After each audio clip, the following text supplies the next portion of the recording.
vamos falar sobre otimismo. Tá. O que você pode falar sobre otimismo pra gente?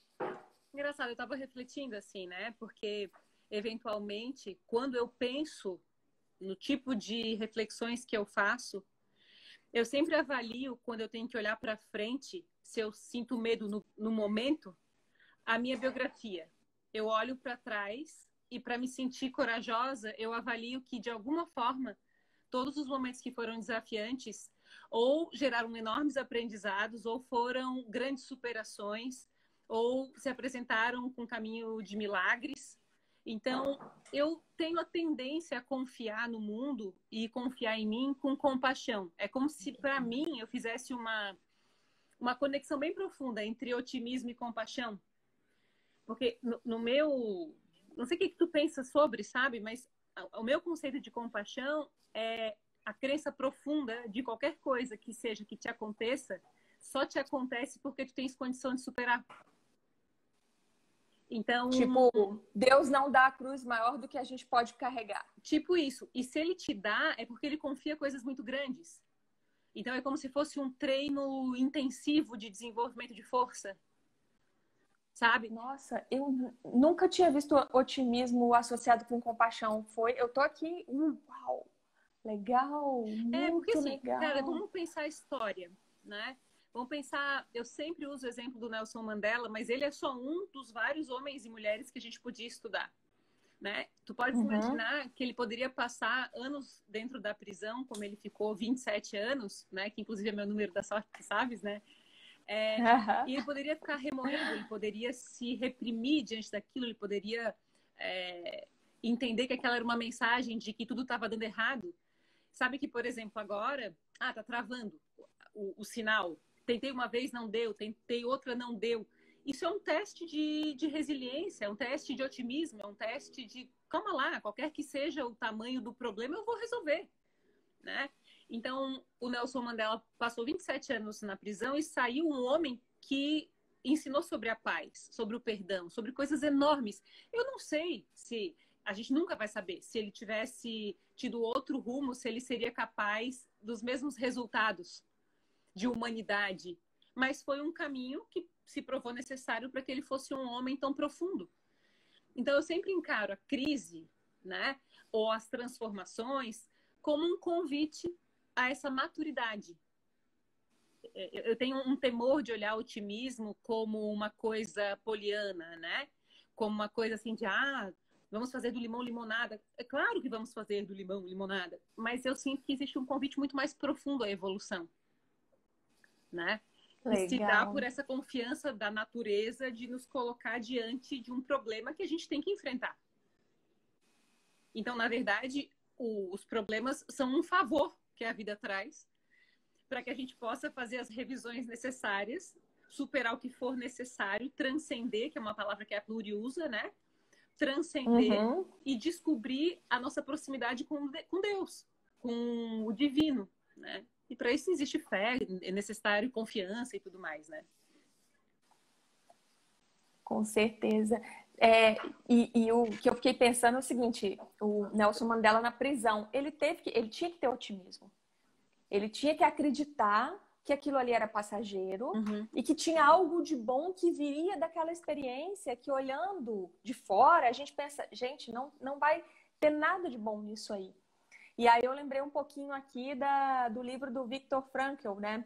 Que ele fala que as pessoas no campo de concentração, quando elas perdiam a motivação de viver, quando elas não acreditavam que tinha nada melhor, que o futuro era um futuro sem esperança, Sim. elas perdiam a motivação de viver e elas se entregavam à morte. Uhum. É muito louco isso, né? Uhum. Que realmente o otimismo é uma palavra que a gente tem que tomar muito cuidado, porque tem muita gente que pensa que otimista é aquela pessoa que fala assim: não preocupa não, vai dar tudo certo. Vamos ali tomar uma cerveja que tudo vai passar. Não Uhum. é esse Uhum. pensamento. Uhum. O pensamento do otimista é aquele que sabe que o caminho é árduo, mas sabe que existe um motivo para estar trilhando aquele caminho. É isso que tu quis dizer, né? Exato.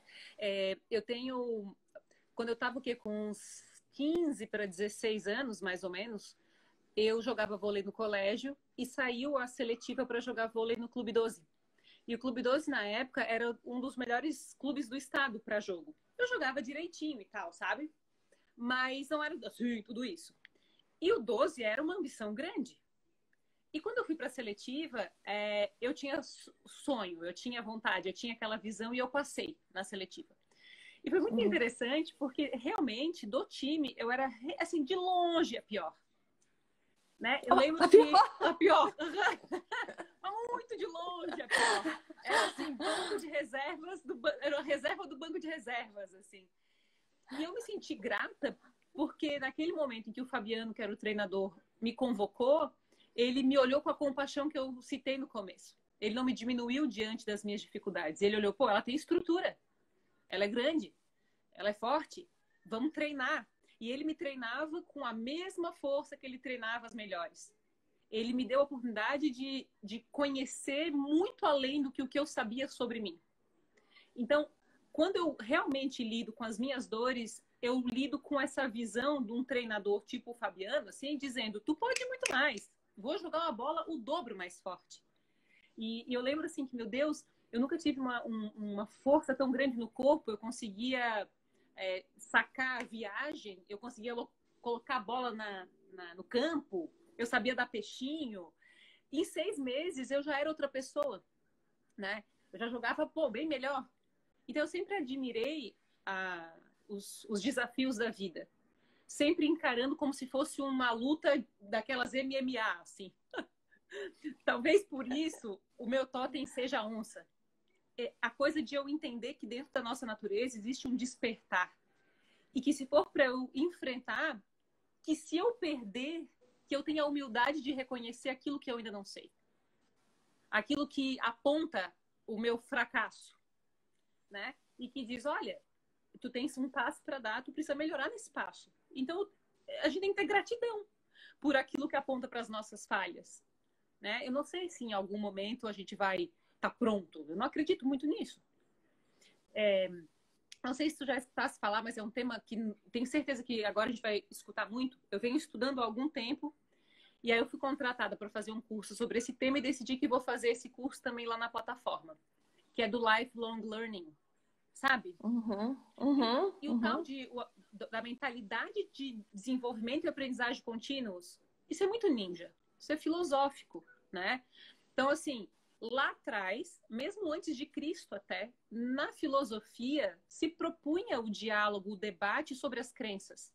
Sabe que o Sócrates, ele foi condenado à morte porque ele questionava a existência dos deuses. E para quem era do poder naquela época, eles não queriam debater. E ele propunha dialética. Pô, vamos conversar. Não estou dizendo que existe, que não existe. Vamos bater um papo, né? Vamos continuar aprendendo. Então, assim, eu não acredito que o conhecimento ele se encerra. Eu não acredito que existe um momento em que a gente vai saber tudo. Eu estava assistindo um curso de Lifelong Learning do Leandro Carnal. E aí ele fala que o perfeito, que é do perfectum, significa o fim, né? Tá perfeito, acabou. Então ele diz que o perfeito é o dia da morte, é quando eu não tenho mais o que fazer. Então isso me traz para o conceito da imperfeição impermanente, que um dia vai encontrar o fim. Tu entende? Sim. Mas aperfeiçoamento contínuo. Exatamente. Então essa postura. Pode falar. Deixa eu te fazer umas perguntas aqui, que o pessoal tá afoito aqui. Tem uma pergunta aqui bem interessante. Como manter o otimismo quando a situação está falhando e todo mundo acredita nisso? Né? Eu não sei qual que é bem a pergunta, qual que é o contexto da pessoa que está perguntando, mas vamos fazer um contexto assim, ó. Eu estou numa empresa, para a gente tirar do coronavírus, tá? Para não ficar... Eu estou numa empresa... Eu estou numa empresa e essa empresa está afundando. Está afundando, a ação na bolsa despencando, o faturamento não está fechando, já está começando a mandar pessoas embora. Todo mundo acredita que é uma questão de tempo para aquela empresa fechar, acabar. E eu sou sei lá, eu sou um gerente, eu sou um cargo de liderança, ou eu sou o dono da empresa. E ninguém acredita. E eu tô ali. Como é que eu mantenho o otimismo nessa situação? Olha, eu sempre olho com um profundo olhar crítico, então com um pensamento crítico para tudo o que todo mundo está fazendo. Se está todo mundo, é porque eu preciso questionar. Porque existe uma tendência de, se eu dou a primeira palma, todo mundo aplaudir. Então, eu preciso observar o que me distancia do pensamento em massa. Para que eu possa manter a minha linha de raciocínio, eu tenho que nunca ser todo mundo. Eu tenho que sempre pensar, ok, o que pode ser diferente? Se eu estou num barco que está afundando, a primeira grande coisa a fazer é, se é inevitável, colaborar com isso. Eu estava venho conversando com algumas pessoas e muitos dizendo que as empresas estão reduzindo e tal. E sabe, Paty, eu passei por uma avaliação sobre o meu próprio negócio há pouco mais de um ano. E eu vi que o meu cenário futuro, com a maternidade, com a transição que eu já vinha fazendo de off e on para manter só o live presencial, que eu precisava reduzir estrutura. Eu tinha que colaborar com o inevitável antes que isso se tornasse insustentável, né? E essa sustentabilidade, muitas das vezes, vai precisar que eu comece de novo, vai precisar que eu tenha um olhar de desapego. Eu tenho que ter a humildade de desistir, de largar o barco se ele está afundando e começar a nadar para a costa, né? Então, o otimismo, ele só vai acontecer se eu for capaz de vibrar para além de onde todo mundo está vibrando. Eu sempre fico muito receosa, incomodada, se um dia eu mergulhar no que todo mundo está mergulhando, né? Então, esse é uma análise. Eu preciso aceitar. Eu preciso colaborar com o que é inevitável para o mais rápido possível eu recuperar a minha lucidez sem querer forçar os outros a enxergarem o que eu já estou vendo, porque diante dos cenários de crise, cada um tem uma reação. E tudo o que eu posso fazer é começar a agir antes, ao invés de desenvolver uma histeria ou uma neurose em cima de uma coisa que eu não tenho controle nenhum. Nada, é verdade. Né? Sabe o que me lembrou aqui, a tua fala? A história da Kodak. Eles desenvolveram a máquina digital ali dentro. Eles tinham ideia de que a máquina digital ia chegar lá e ia romper com todo aquele modelo de negócio deles. O que eles fizeram? Eles viram aquilo, mas eles preferiram não enxergar. O navio está fazendo água, está começando a encher, e as pessoas... Ou as pessoas estão gritando desesperadas, o navio vai afundar, ninguém faz nada, ninguém prepara o bote salva-vida, ninguém chama um SOS. Sim. E tá só na histeria. Então, porque o otimismo existe uma isso zona de mesmo. conforto muito maluca. Sendo que lá atrás a gente está estudando, só sei que nada sei. A gente tem que aprender sempre. Tu me conhece faz tempo, né? Aliás, sabe que amanhã a empresa faz 10 anos. Que legal! Então a gente se conhece há tanto tempo, que a gente estava lá desde o começo, e eu sempre fui angustiada. Eu sempre disse, essa é uma característica minha. Eu não consigo me conformar. Mesmo que eu alcance alguma coisa que eu acredito que é massa, a obsolência me assusta, sabe? Então, eu penso, como eu estou gravando esse curso, teve uma menina que perguntou do Lifelong Learning, logo eu vou falar sobre isso no futuro no Insta aqui, sabe? A gente fala mais disso se quiserem também. Mas eu lembrei de uma cena que foi a seguinte. A gente estava em 2013, quando no mar vinha a onda do marketing digital e a gente estava no nosso navio surfando com o nosso live presencial, com a formação presencial, com o coaching executivo presencial. E o meu irmão mais velho faleceu em agosto daquele ano. Eu lembro que eu realmente tive muita dificuldade para compreender como eu estava tão errada sobre o meu conceito de viver. Como eu não vivia com base na finitude. Eu não entendia esse conceito lindo que existe, que nos permite a intensidade do dia que a gente tem e tal.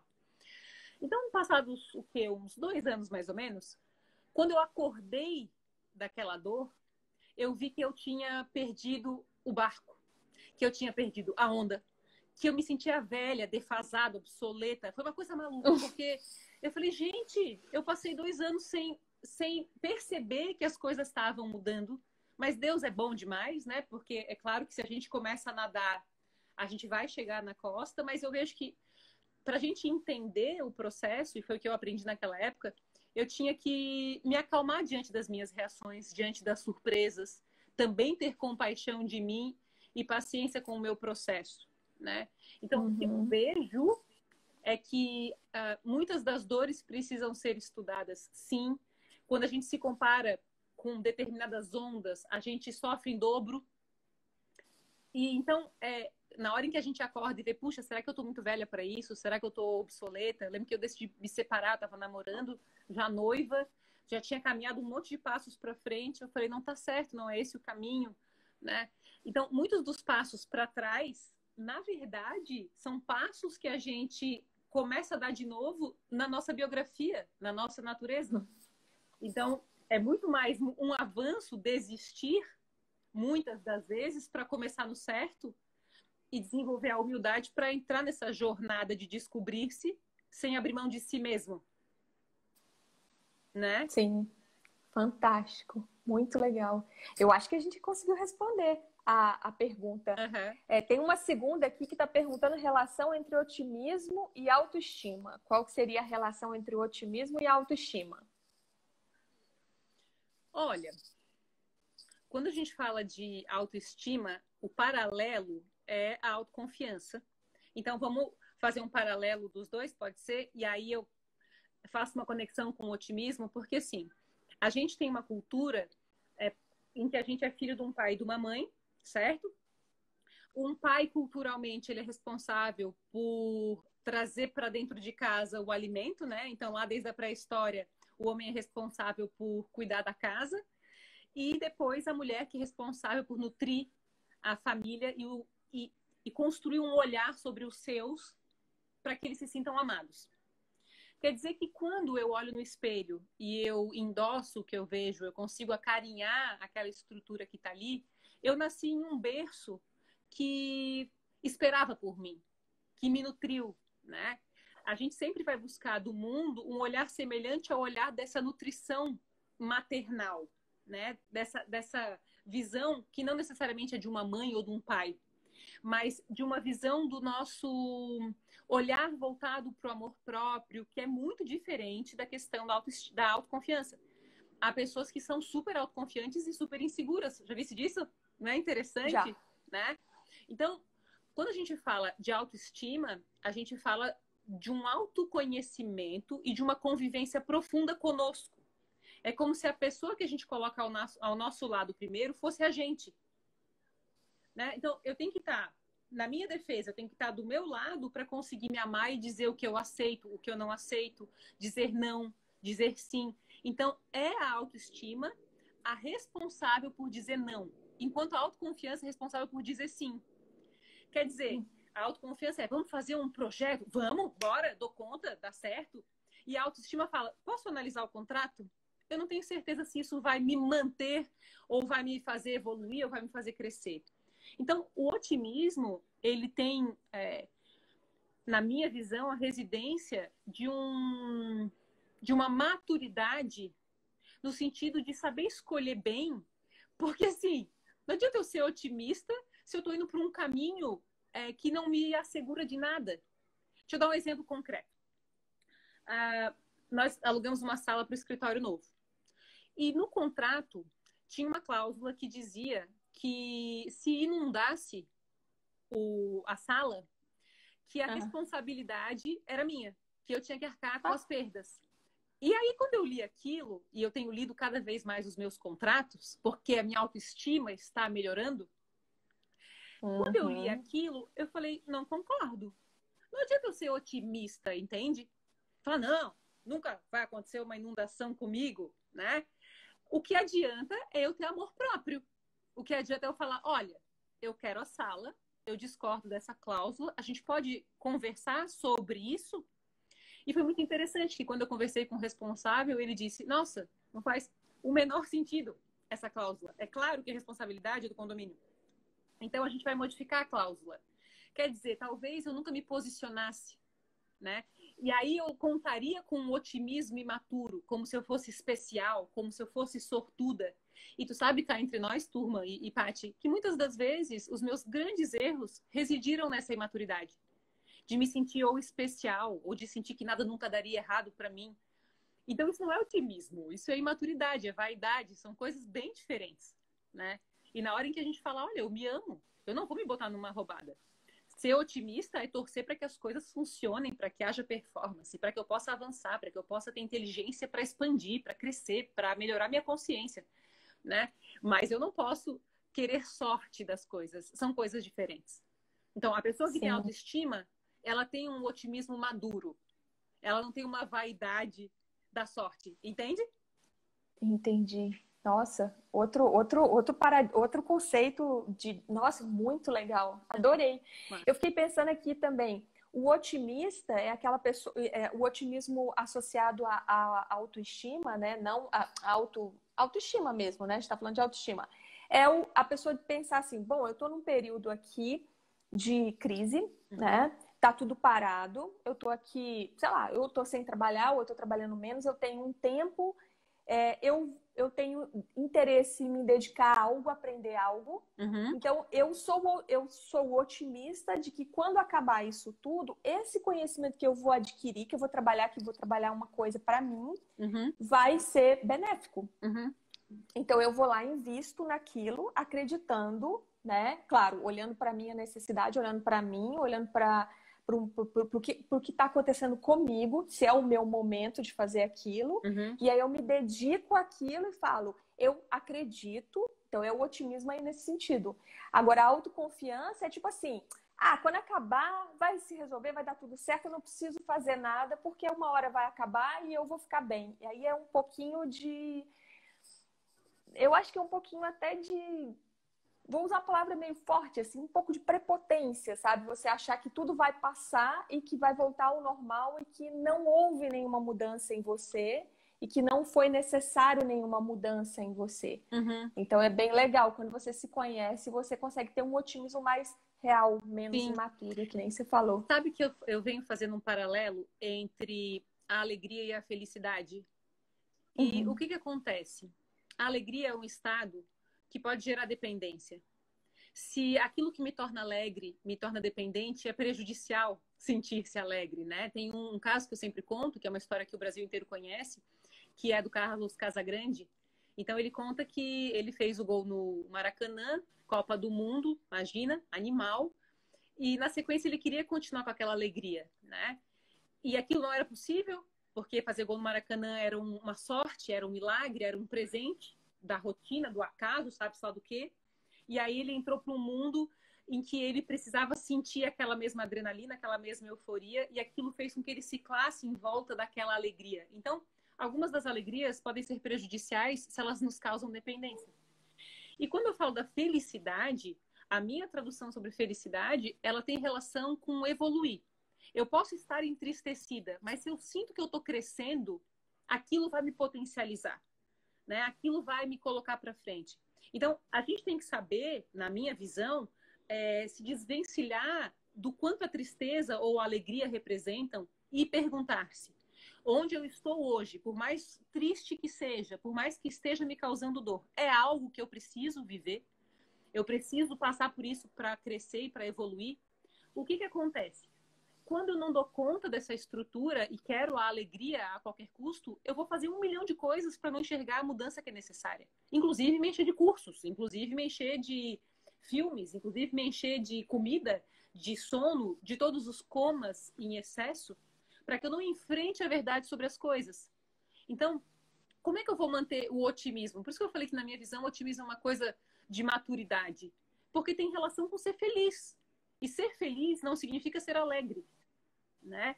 Então, assim, a gente está muito acostumado, e é um outro paralelo que eu sempre faço, com a vida comum e não com a vida normal. Tem coisas que são Uhum. comuns, né? Mas tem coisas que não são normais, por mais que sejam comuns.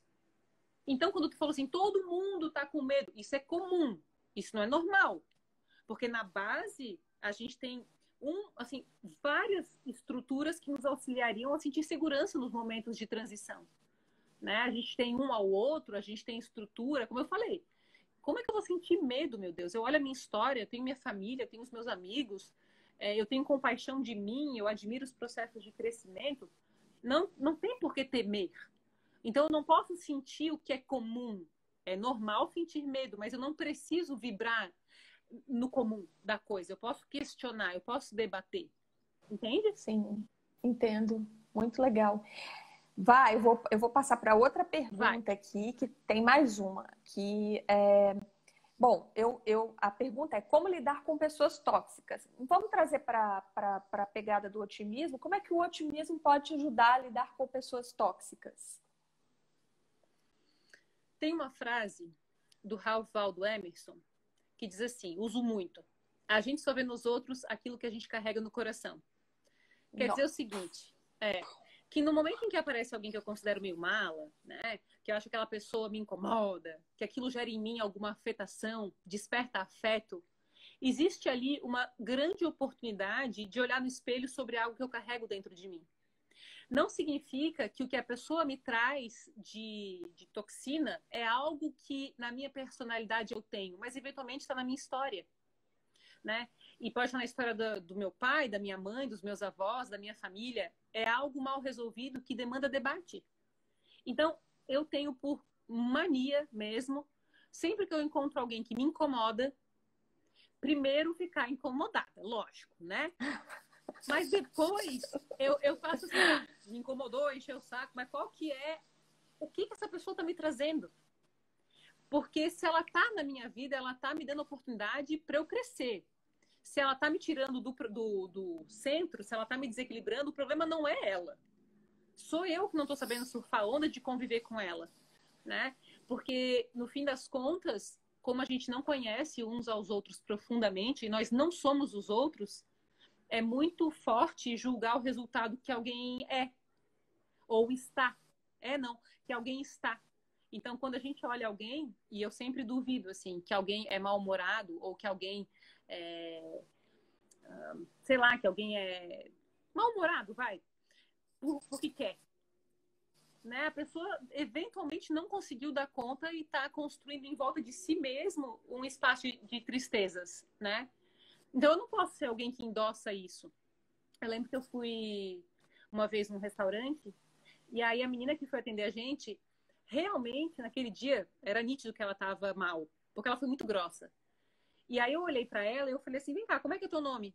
Ela falou qual era o nome, né? Era Isadora. Aí eu falei assim, Isadora, deixa eu te contar uma coisa, né? Antes da gente se relacionar. Minha avó tinha olhos azuis, meu tio, olhos azuis, eu tenho um primo que tem filhos de olhos azuis, meu irmão tem filhos de olhos claros, tipo o teu, Paty. Quer dizer que eu tenho chance de ter filhos com os teus olhos. Eu tava com meu namorado na época e eu falei, é isso aí que eu quero e tal, né? E aí ela ficou toda feliz, né? Naquele dia, ela estava intoxicada. Tudo que ela precisava era de alguém que lembrasse a ela que o olhar dela é maior do que aquilo ali. E quantas vezes me resgataram de momentos em que eu estava mal, me lembrando que eu valho a pena. Então, na hora em que eu vibro baixo com o outro, é porque aquela vibração também é minha. Eu não sou melhor do que esse ser. E aí, toda vez que a gente se posiciona muito acima, a gente se envaidece e perde a oportunidade da transformação que aquele ser está entregando. Entende? Então, assim, ele deu a ti a escuridão dele. Então, seja iluminado e acenda aquele ser. E eu sinto que para isso a gente tem que ter uma intenção, uma consciência diária muito plena, né? E escolher lugares onde a gente vai falar das nossas sombras. Isso eu sempre recomendo. Tem que fazer pluriversidade, tem que fazer terapia, tem que fazer coaching, tem que fazer cursos de autodesenvolvimento, tem que ter parceria de crescimento, porque a sombra reside em nós em algum momento. A gente também tem as nossas toxinas, né? Então, quando o outro... Nossa, fantástico. Assim, ó, falar que a pessoa não é tóxica, ela está intoxicada. Eu acho que se a gente for se relacionar com as pessoas com esse pensamento, essa pessoa não é tóxica, ela está intoxicada. Porque quando a pessoa está intoxicada, ela fica tóxica, ela está extremamente intoxicada. Então, eu acho que permite a gente ter compaixão pela pessoa. E se não der para lidar, porque às vezes você também não está bem naquele momento, você não consegue fazer isso que você fez com a moça. Sim. Você ter compaixão por você mesmo e se afastar. E dizer, olha, eu também não estou bem, não vai dar certo. Eu não tenho... a minha sombra também está muito grande. Então aqui vai ser sombra com sombra. Então você também ter essa autocompaixão de se permitir afastar daquela pessoa, Sim. momentaneamente. Sim. Fantástico. Muito Sim. Legal. Eu sinto assim, deixa eu ver o que a Diana falou. Nesse caso, um relacionamento tóxico que não evolui, então após parar, observar e aprender algo ali, mas não evoluir, me parece que não há como manter. Às vezes, ela não quer sair dessa situação tóxica. É que assim, cada um, eu entendi o que ela quis dizer, né? E do que tu estás falando, Paty, eu sinto assim. A gente que está conversando sobre isso e que tem interesse sobre esses tópicos, carrega consigo uma responsabilidade de manutenção da sua sanidade, né? Porque a minha preocupação maior, o Júnior dizia isso, né? Esse meu irmão, o micro ele se reproduz no macro. Quer dizer que à medida que eu cuido de mim, eu sou capaz de expandir isso à minha comunidade. Então, quando o outro aparece me mostrando o quanto ele tá mal e eu também tô, ele já anuncia, vai se tratar, cara. Porque a gente deve estar aí atrás com a nossa própria terapia, com o nosso próprio momento de olhar para dentro, né? Porque o comum, o melhor seria a compaixão. E o comum é estar também intoxicado. Então eu preciso olhar para mim e dizer, não, se alguém apareceu na minha vida que está me desestruturando totalmente, ao ponto de eu ser grossa, ao ponto de eu devolver, ao ponto de eu não dormir, é porque aquilo está em mim. E a porta é estreita, o caminho que leva a essa passagem demanda dedicação. E é a vida toda. Uma vez eu fui dar uma palestra e aí uma moça que tem uma consultoria financeira falou assim, tu estás me dizendo que fazer terapia, cuidar-se é algo perene, mas eu acho muito exagerado, ela disse. Porque, não é possível que tem sempre alguma coisa para tratar, né? E eu disse, mas é igual a vida financeira. Tu ficaria um mês sem olhar tua conta bancária? Porque é fácil defender, eventualmente, um ponto de vista que é lógico e que é prático, sem observar aquilo que também é perene e que antecede, inclusive, as coisas que são práticas, que é o nosso corpo emocional, que é a construção da nossa biografia, né? Que é a necessidade de encontrar espaços que nos olham nos olhos, que querem, de fato, escutar quem nós somos, conviver conosco, nos dar espaço de amizade, né? Que é capaz de grandes avanços, muito mais do que, enfim, muitos instrumentos que nos iludem para caminhos de atalho, né? Mais ou menos por aí, meu pensamento. Nossa, muito bom, muito bom. É uma super reflexão.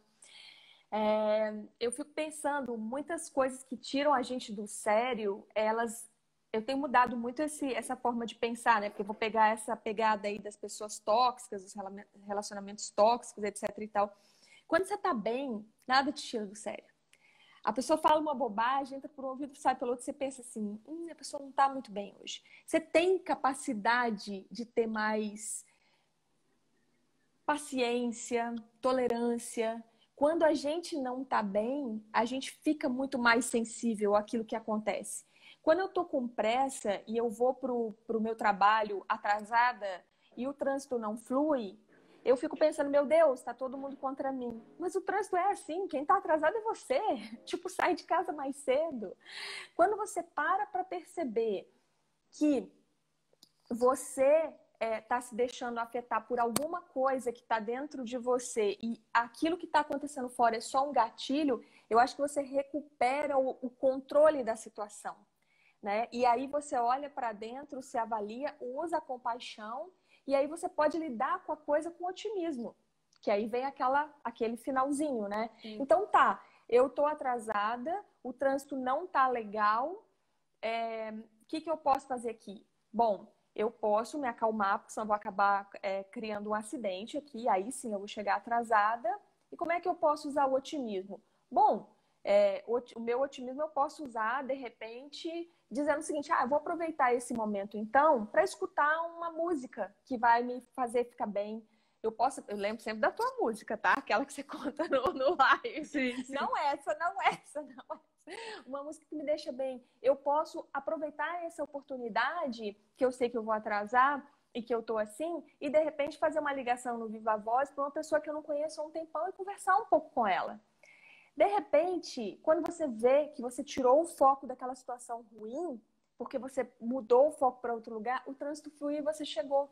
Sim. E você achou que você ia chegar 15 minutos atrasado, você chegou 5 minutos atrasado. Uhum. E o seu chefe nem chegou ainda. Então, tipo, né? Ou chegou e não falou nada. Uhum. Ou chegou, falou alguma coisa e você falou, puxa, amanhã eu vou acordar mais cedo. Então, também tem que ter essa maturidade de ver que em alguns momentos não é mágico, o carro não vai criar asa e você vai sair voando por cima de tudo, mas você vai tentar tirar daquela situação ali, aquela oportunidade, uma chance de se olhar e de aproveitar aquilo da melhor forma possível. Aí realmente... Sabe que uma vez eu li uma frase que dizia mais ou menos assim, talvez eu não fale certo, mas dizia que às vezes a gente levanta 1 quilo com a força necessária para levantar 1 tonelada. Eu sinto que quando a gente não está desfrutando do equilíbrio, quando a gente não está desfrutando do desequilíbrio, que é o movimento e das aprendizagens do desequilíbrio, a gente pode dar uma falada nisso depois, a gente vai fazer força demais em lugares em que nos demandaria respirar, né? Então, eu posso superdimensionar um atraso porque eu não estou bem dimensionando outras escolhas. Então, um atraso é um atraso. Por que esse atraso significa tantas coisas que me desconcertam completamente? Quais são os significados emocionais que estão carregados nesse atraso, que estão refletidos nesse superdimensionado trânsito e tudo mais, né? Eu sou muito apaixonada pelo desconcerto, muito. Porque o desequilíbrio é movimento. Então, na hora em que eu percebo uma superdimensão, para todos os lados, a gente estava falando assim, pô, no momento que eu tô bem, né, tá tudo bem, eu tenho uma tendência a não me empolgar tanto com as coisas. Quando eu digo empolgar, é não me identificar demais. Porque muitas passagens nos iludem para provar pra gente que a gente é melhor do que a gente é mesmo. Então, eu penso assim, né? Eu sou da força do elo mais fraco da minha corrente. Se eu compreendo o elo mais fraco da minha corrente e eu foco nele, eu vou estar em constante transformação, movimento, mudança, enfrentamentos. Então, por que me envaidecer do quanto uau que eu posso ser, quando na realidade o caminho é o caminho da serenidade. O caminho é o caminho do meio. Então, para eu aprender a surfar ondas maiores, eu tenho que ter harmonia, né? Eu tenho que ter flexibilidade, eu tenho que ter resiliência, eu tenho que ter integridade, eu tenho que ter outras coisas, né? Então, eu sempre avalio assim, poxa, o cara do teleentrega foi grosso, me entregou o negócio amassado. Esses dias, eu pedi para fazer, eu tenho um macacão que eu amo muito, eu já tenho ele há 10 anos. E aí tava desbotado e preto, e aí eu pedi para ir na tinturaria. E quando o vestido chegou num pacote, num plástico de fruta, sabe, de supermercado, assim, todo amassado, destruído, acabado, mas tu não acredita o que virou o macacão. E ele tinha barbatanas, sabe? E eu acho que botaram em alguma coisa, enfim, as barbatanas quebraram, estragaram, entortaram, não tem recuperação. Daí eu peguei o telefone quando chegou aqui em casa e liguei pro lugar, né? Eu falei, oi, tá, olha só, eu queria conversar com uma pessoa responsável, né, por isso. E ela falou, a pessoa responsável foi a tua funcionária, porque ela aceitou fazer o trabalho. Daí eu falei assim, olha, eu não tô ligando para encontrar culpados. Eu sinto que as coisas, elas acontecem. É que eu gostaria de dizer, assim, que eventualmente o processo poderia ser mais claro, né? Eu queria entender um pouco como que isso aconteceu, se tem algum conserto, se tem uma costureira para onde eu possa levar. Eu tô focada na solução. Eu não tô preocupada em quem errou. Porque isso não vai levar a gente para lugar nenhum, né? Então, assim, no momento em que algo surge, eu poderia superdimensionar o macacão. Eu poderia dizer que o macacão é a coisa mais importante da minha vida, que tem história, que tem afeto, mas eu não tinha nada a fazer além de colaborar com o inevitável e de, com alguma esperança, fazer a ligação e perguntar se existia um caminho para solucionar, né? Que não tem, nesse caso. Então eu pensei, ok, não tinha, não tem, não lá, né? Não ali. Mas eu pensei, gente, é só um macacão, né? Aconteceu, sim. Quais foram os meus erros? Ah, tá, deixa eu analisar, deixa eu avaliar. Mas eu não posso, na minha vida, superdimensionar as minhas reações em função de não dimensionar bem outras escolhas que se refletem no macacão. Tá, e aí vamos aproveitar justamente essa tua história antes da gente ir para a próxima pergunta e vamos perguntar o seguinte: onde é que encaixa o otimismo aí nessa situação? Onde você vê o otimismo? Onde você olha e fala, nossa, olhando para trás, avaliando o meu comportamento, o otimismo estava aqui. Foi aqui que ele entrou. Onde que ele... Olha, difícil. Mas assim, quando de propósito. Outro dia eu fui no mercado, comprei um cookie. E aí, congelado. Daí eu cheguei pra menina e falei assim, vem cá, você já fizeram na air fryer? Daí ela disse, nunca. Aí eu falei, vou fazer na air fryer. Cheguei em casa, deu certo, 10 minutos a 180. Eu peguei o telefone e liguei pra ela e disse, ó, dá pra fazer 10 minutos, 180 graus, pelo menos esse aqui que era o cookie vegano, não sei das quantas, achei uma delícia. Na minha visão, o otimismo residiu no ato de comunicar, né? Porque se eu não comunico, se eu não dou feedback, se eu não converso, aquilo fica mal resolvido dentro da gente. E eu precisava dar movimento àquilo, né? Eu pegar o telefone e ligar para agradecer o cookie é a mesma coisa de ligar para dizer, olha, não deu certo, vamos conversar, porque não funcionou desse jeito. Eu tenho que, no mínimo, transformar aquilo em alguma coisa boa. Porque é melhor que eu tenha perdido o macacão e que outro não perca o seu macacão do que todo mundo perder. Então, assim, pelo menos de mártir eu vou servir, né? Porque assim, a minha visão, eu penso assim, né? Entendo um negócio como o meu, que eu valorizo muito as pessoas e não acerto o tempo todo. Eu gosto quando as pessoas me dão a oportunidade de dizer, poxa, posso fazer o macacão de novo? Posso consertar? Posso encontrar onde foi que foi feito? No 27 dias, tem prêmios, né? E uma das pessoas que ganhou a caixa de prêmios, a maior caixa de prêmios, mora na Irlanda, da última turma, da turma 37. E aí tá, né? E o 27 dias, ele custa 800 Na Irlanda? reais. Guria tá em todos os... Assim, ó, tem 14 países no 27 dias, é top.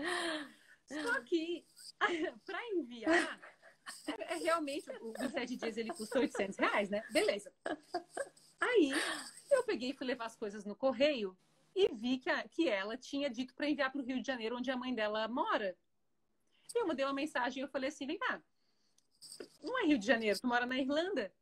E agora eu mandei para o Rio depois que me atentei, falei para ela, né? Mandei uma mensagem. Ela falou, não, é porque eu vou daqui 2 meses. Eu falei, mas eu queria mandar para ti, aí na Irlanda mesmo. Ela assim, não, mas era muito caro. Eu falei, não importa.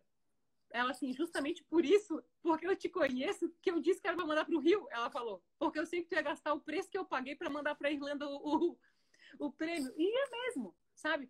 Porque a gente tem que aprender a entregar para o outro mais do que o que ele espera. Então, quando eu liguei, eu falei, poxa, eu vou dar essa oportunidade de dizer que o saco não tá legal, de que a forma como ele veio não passado, nada, guria, o fim, assim. Eu vou pelo menos comunicar. Eu vou dizer como eu me sinto, né? A pessoa, quando atendeu, não estava preparada para aquilo. Então, ela foi super reativa. Eu disse, eu não estou conversando contigo para brigar contigo. Eu não estou descontrolada aqui do outro lado. Eu estou te dizendo, não é legal. Faz diferente. Dá para fazer diferente. Que não haja outras perdas a partir da minha. Que a gente aprenda. Vamos aprender? Não deu certo. Porque eu acho que portas fechadas é o pior. Sabe? Fantástico. Porque uma porta fechada é muito, muito ruim. Muito. Muito bom. Olha que eu coloquei você numa sinuca de bico aí, viu? Porque depois de tudo que você contou, eu virar para você, ó, que aqui não tem nada combinado. E falar, identifica o ponto onde o otimismo agiu e faz muito sentido. Uhum. E é um grande exemplo para mim, porque eu, por exemplo, eu tenho muita dificuldade de dar feedback quando ele é negativo. Então, assim, olhar dessa forma que você olhou para uma experiência negativa, como uma oportunidade para a pessoa poder rever o seu comportamento, a sua atitude, a forma que ela desenvolveu determinada situação, enxergar como otimismo, como uma ação de otimismo, né? Porque você acredita que aquilo ali vai servir para ela melhorar, não é para ti mais, é para outras pessoas. Sim. Ele transcendeu você mesma. É fantástico. Uhum. Mas deixa eu te dar outra pergunta. Tá. Tem outra aqui que não é minha. Tá. A Rosana perguntou se excesso de confiança poderia se comparar à imprudência de se deixar levar e tirar sua responsabilidade das consequências. Fala de novo, se a autoconfiança pode ser considerada uma imprudência? Perguntou assim, excesso de confiança poderia se comparar à imprudência de se deixar levar e tirar sua responsabilidade das consequências? Tipo, otimismo não, excesso de confiança. Então, eu acho que ela está classificando, ela nem está falando de otimismo necessariamente, ela está falando de excesso de confiança. É a autoconfiança ali que a gente conversou. Poderia se comparar a uma imprudência. Eu me deixo levar, né? E tiro a responsabilidade. Ah, não tive culpa. Eu me deixei levar, eu achei que ia dar certo. E aí você tira a sua responsabilidade. Vamos ver se eu consigo trazer um exemplo. O caso da tua sala. Você vira e fala, você lê lá aquela cláusula e você fala assim, ah, nunca vai acontecer isso. Entendeu? Então, seria uma imprudência, né? Você vai se deixar levar, né? E se acontecer, você vai dizer, não, mas eu não tenho culpa. Eu não imaginava que isso ia acontecer. Sabe que sempre que eu escuto a palavra imprudência, me vem velocidade na cabeça. Sempre. Porque velocidade em excesso.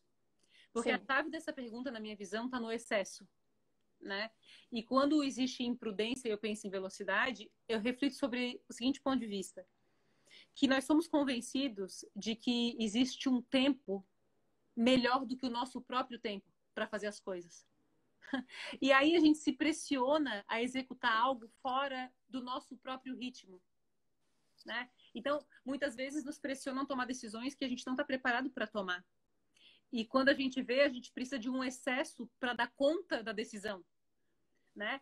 E toda vez, então, que eu tiver pressionado a exceder no que eu posso, quando o passo estiver para além da minha perna, não estou falando para não empreender, para não arriscar, não é isso. Eu estou falando sobre a gente ceder à velocidade do outro sem respeitar a nossa própria velocidade. Então, eu sinto que quando a gente está enfraquecido na nossa autoestima, mais do que na nossa autoconfiança, a gente acha que a gente está errado no tempo que a gente precisa para fazer as coisas. Então, a gente acaba dizendo, não, eu devo estar administrando o meu tempo errado. Eu não escuto minha intuição, então eu digo, o outro está certo, eu estou errada. Ah, eu precisaria de 10 dias, mas o outro me falou que o mundo diz que precisa de 5 dias, então eu sou péssima, porque eu preciso de 10 e o mundo diz que é 5. E a gente começa a se comparar com velocidades que não são as nossas e a gente não consegue encontrar o nosso próprio flow, o nosso fluxo, né? O Júnior também dizia, segue o fluxo, Vanessa. Ele falava gorda.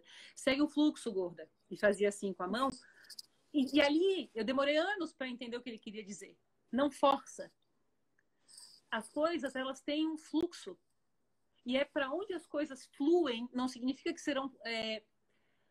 que não nos demandarão evolução. Não é isso. Significa que eu não posso ir para um caminho que eu sinto que eu estou forçando a minha ética, meus princípios, meus valores, minha própria intuição, a minha integridade. Porque antes de qualquer escolha, vem os princípios e os valores e a manutenção da minha integridade. Então, eu tenho que ter tempo de análise, né? Então, qualquer coisa que me apresse, eu sinto como excesso. Eu sinto como imprudência. Posso analisar, posso ler, posso dormir nessa ideia. Não significa não dar pulso, não significa não ter impulso. Significa crescer. Eu sinto assim. Deixa eu ter maturidade, gente. Eu lembro que eu morei fora de 2006 para 2007 na Austrália. E quando eu voltei, estava tudo meio igual, né? Do ponto de vista das relações, as coisas tinham caminhado semelhantes. Quer dizer que eu poderia eventualmente ter tomado uma decisão 1 mês depois, 2 meses depois, para entrar no meu ritmo, para não ceder à obrigação para realizar o outro, né? Então, eu sinto isso. Eu preciso dar tempo para o meu tempo das coisas. E quando eu não faço isso, isso extrapola para algum excesso de comida, de impulsos, de compras, de sono, de Netflix, de qualquer coisa que seja o coma que a gente pode viver em excesso, né? Que demonstra que nós não estamos atuando no nosso tempo, no nosso fluxo. Sim, sim. E aí o autoconhecimento é essencial para você saber qual é o seu tempo, qual é a sua velocidade, qual é o seu momento. E aí, quando você falou de velocidade, eu fiquei lembrando do Ayrton Senna, né? Óbvio, né? Fala em velocidade, lembro do Ayrton Senna. E aí eu fiquei pensando, gente, o Ayrton Senna, muitas vezes ele era chamado de imprudente. Eu não sei se você chegou a assistir corridas do Ayrton Senna. Ele levou até algumas advertências, porque ele fazia algumas ultrapassagens que eram consideradas imprudentes. Mas ele era consciente do que ele estava fazendo. Ele sabia o que ele estava fazendo. Ele treinava para aquilo e ele E era o trabalho dele. Então, ele conhecia o tanto que ele podia e o tanto que ele não podia. Isso não significa que em alguns momentos ele não tenha se passado. Ele pode muito bem ter se passado em algumas vezes. Mas, e aí ele tinha a oportunidade de rever e falar, putz, aqui eu fui imprudente, aqui eu coloquei a vida de outra pessoa em risco e aqui eu vou ter que voltar atrás. Muitas vezes a gente vai fazer isso. A gente vai no fluxo e às vezes a gente extrapola um pouquinho. E aí Sim. a gente tem que fazer o reconhecimento, voltar, olhar para dentro e falar, nossa, aqui não foi legal. E às vezes a gente acha que a gente está arrasando e outra pessoa vai virar e falar assim, aqui não foi legal, cara. E aí você vai ter que olhar para trás e falar, nossa, realmente não foi. Ou então você vai dizer, não foi sim, aqui eu tinha consciência do que eu estava fazendo. Eu vou te dizer o seguinte, tu tocasse num tema que a gente precisa de umas 10 lives para falar, né? Porque tu sabe que no começo a gente estava falando do Sócrates, e o Sócrates era um homem capaz, e ele era conhecido por promover conversas. Então, ele era um homem que passava o dia conversando. E o que ele entendia como interessante era o questionamento. Então, a coisa de a gente olhar aquilo que a gente admira e observar todas as facetas. E eu lembro que uma vez eu fui a um curso de um cara super admirado, e aquele curso me fez refletir sobre o diálogo que eu teria com ele, mesmo em ele sendo um cara muito famoso, um cara muito idolatrado, um cara muito conhecido. Eu acredito profundamente que os livros estão para serem debatidos. As biografias estão para serem olhadas, questionadas, avaliadas, né? Quando eu olho para a biografia do Ayrton Senna, e talvez se eu tivesse a oportunidade de conversar com ele com a cabeça que eu tenho hoje, quando ele ainda estivesse vivo, eu teria coisas para falar para ele diferentes das coisas que eventualmente são ditas. É tão importante que a gente consiga oferecer ao outro um ponto de vista diferente daquele que ele considera o ideal. Porque quando eu estou muito consciente, é quando eu devo me questionar. Quando eu estou abraçado em uma verdade, é o momento exato de largar aquilo como um pilar estrutural e ser o primeiro a começar a bater no pilar. Então, quando eu olho para estou consciente, sei o que estou fazendo, tenho medo. Porque não é assim. Só sei que nada sei. Então, se chega uma pessoa, eu estou toda arrepiada falando sobre isso, completamente arrepiada. Porque eu penso que a gente tem que questionar, debater, inclusive com os nossos ídolos, né? Que eventualmente nos ensinam ou nos estimulam para passos de verdadeira imprudência em função de não terem avaliado as suas próprias. Por terem acreditado que eles talvez não, mas nós termos acreditado que eram pessoas acima das pessoas, né? E dizer, não, esse cara é infalível, esse cara é incrível, né? Não ele só, mas muitas pessoas precisariam de questionadores, de filosofia, né? Porque se nós estamos munidos de uma consciência elevada, a gente está pensando muito bem de nós. E é hora de começar a se quebrar, né? Então eu penso assim, tem o Kintsugi, que é uma filosofia oriental, de que as porcelanas, quando quebram, elas são coladas com cola de ouro, né? Tem mais valor quanto mais um vaso é quebrado. Quantas vezes nós nos quebramos? Quantas vezes a gente se jogou para se descobrir e para ver que conteúdo residia dentro da gente? E quantos foram os nossos erros a partir dessa ilusão de que a gente sabia muito sobre alguma coisa? De que a gente estava pronto para assinar ou para pegar a estrada ou para correr o carro porque eu já tinha treinado o suficiente para ser demais. Quando eu olho para trás, aí amanhã a empresa faz 10 anos, aí o Ricardo falou, e aí, como é que você está se sentindo? Eu falei, eu penso que mais pronta para cometer menos erros, ou erros diferentes dos erros que eu cometi nessa década. Porque eu quero lembrar de me quebrar. Então, o que faz uma biografia, né? Mesmo os filmes que a gente assiste, às vezes me sugerem para eu assistir biografias que eu amo, né? E eu falo, tá, mas tá todo mundo achando essa biografia o máximo? Mas essa pessoa, se a gente parasse para ter olhar crítico, seria uma pessoa com quem eu debateria. Não é porque essa pessoa é rica, famosa, chegou a ter um império de qualquer coisa que ela é inquestionável.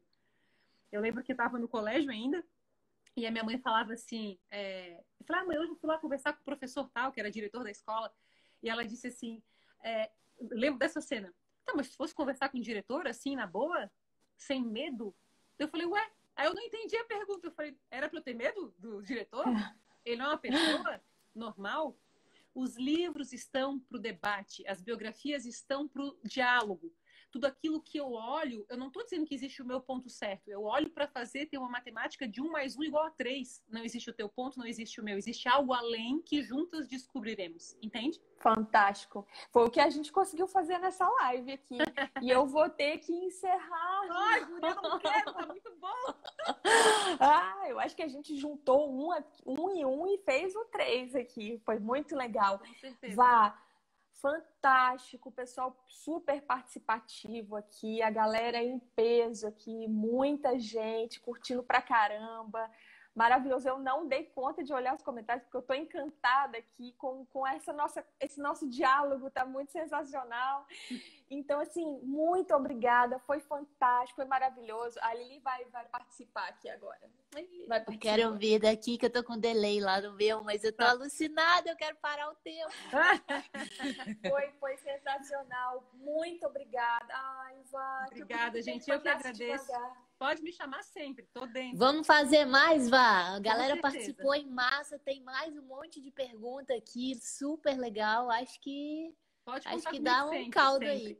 aí. Eu tenho em vocês muito amor, grande admiração. Vocês são exemplos, são pessoas sérias, consistentes, comprometidas, amorosas, que sempre criam um espaço de amorosidade com